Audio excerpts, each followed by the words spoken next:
একদিকে যখন ত্রিপুরার পঞ্চায়েত নির্বাচনে বাম কংগ্রেস জোটের একেবারে বাজিমাত, মনোনয়ন একেবারে দাখিলের রীতিমতো উদ্দীপনা, এবার দেখা যাচ্ছে বঙ্গে কিন্তু মুর্শিদাবাদের লালগোলায় শাসক দল তৃণমূল বিজেপিকে হারিয়ে বিপুল জয়ের পথ এগিয়ে গেল।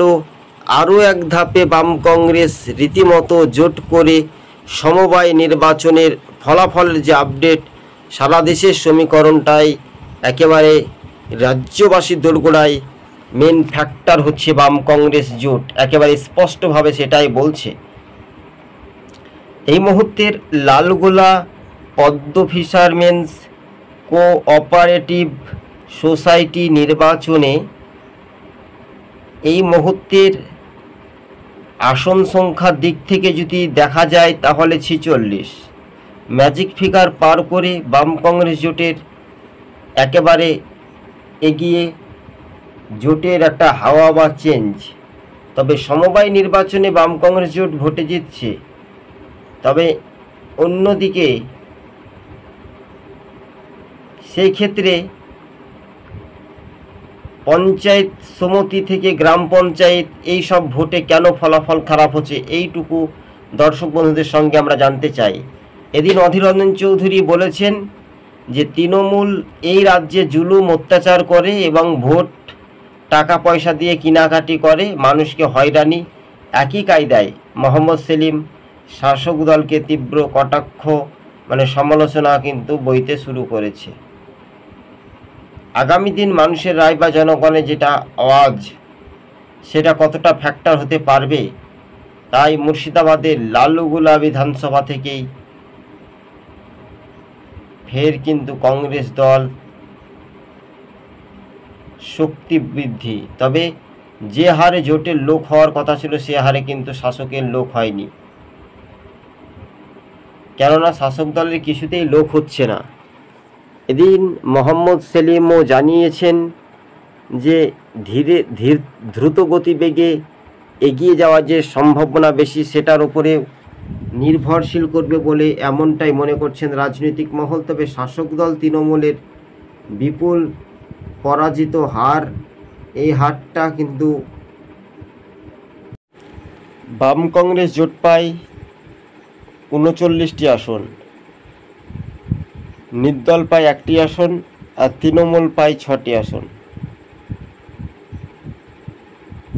কিন্তু হ্যাঁ, এবার লোকসভা ভোটটা হয়েছিল মেরুকরণের রাজনীতি নিয়ে, যাতে হিন্দু ও মুসলিম ভোট ভাগাভাগি হয়ে যায়,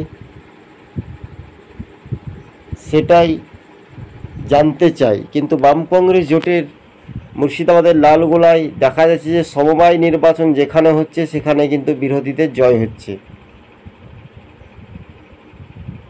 আর বাকি অংশে কিন্তু শাসক দলের খুবই একটা রুটি রোজগার নেই। কিন্তু স্বাভাবিকভাবে ত্রিপুরাতে যখন পঞ্চায়েত নির্বাচন, দর্শক বন্ধুরা জানেন যে 8ই আগস্ট ভোট হবে, তার আগে কিন্তু বাংলাতে বিপুল বাজিমাত বা জয়ের একটা আশা বা ভরসা আপনারা জানতে পারবেন। তবে এক কথায় বলা যেতে পারে যেখানেই সমবায় নির্বাচন হচ্ছে সেখানেই জয় হচ্ছে। এক কথায় আরও একবার বলছি আমরা, সেটা যদি তাই হয় তাহলে নরেন্দ্র মোদী বিজেপি বাংলাতে কোনো মতেই ক্ষমতায় আসতে পারবে না, কোনো মতেই। এবার সরাসরি সমবায় নির্বাচনকে সামনে রেখে একটা নতুন প্রজন্মই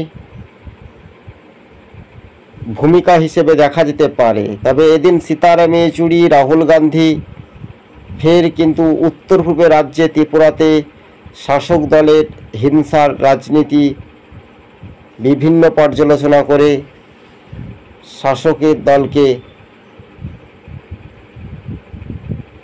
সেটাই এখন দেখার বিষয়। তবে হ্যাঁ, ধর্মীয় মেরুকরণের রাজনীতি হলে কেউ কারো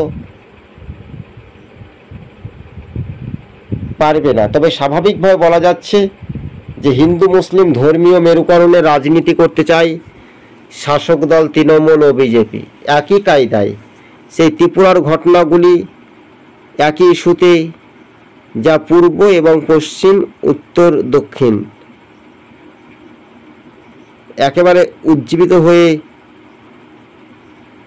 সেটার উপরে নির্ভরশীল অবশেষে দেখা যাওয়ার একটা সম্ভাবনা বিশেষ মুহূর্তে। কিন্তু মুর্শিদাবাদে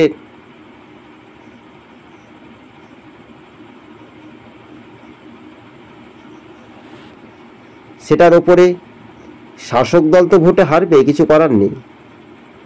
কীভাবে ভোটে হারবে, কেন হারছে? অর্থাৎ ধর্মীয় মেরুকরণের রাজনীতি হয়ে যায় বলে লোকসভা নির্বাচনে বা বিধানসভাতে সেটার উপরে নির্ভরশীল। তবে সিপিএম, তৃণমূল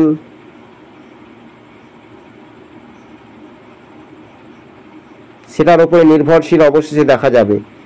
কিন্তু কংগ্রেস নেতা রাহুল গান্ধী স্পষ্টভাবে জানিয়ে দিয়েছেন যে বিজেপি মানে কি আতঙ্ক, বিজেপি মানে কি বাইক বাহিনী, সেটাও কিন্তু স্পষ্টভাবে দেখা যাচ্ছে।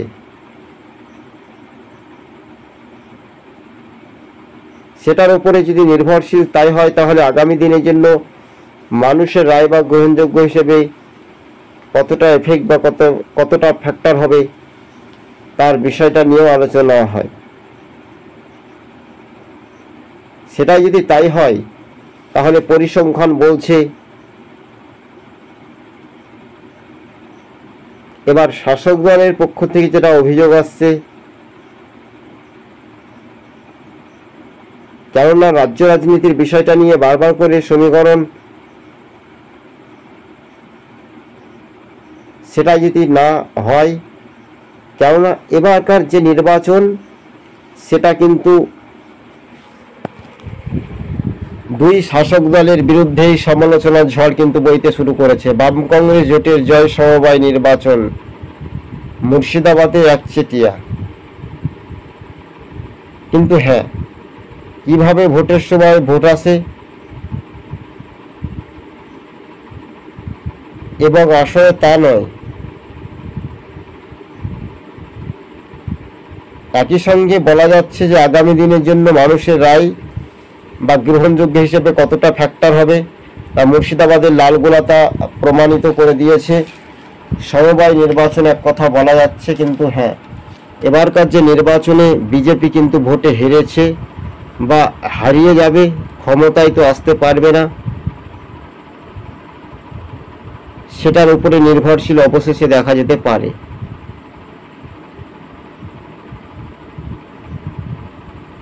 এটাই এখন দেখার বিষয়। বাম কংগ্রেস জোটের হাওয়া কিন্তু বইতে শুরু করেছে। নরেন্দ্র মোদীর এবার বড় একটা ধাক্কা বলে মনে করানো হচ্ছে দর্শক বন্ধুগণ।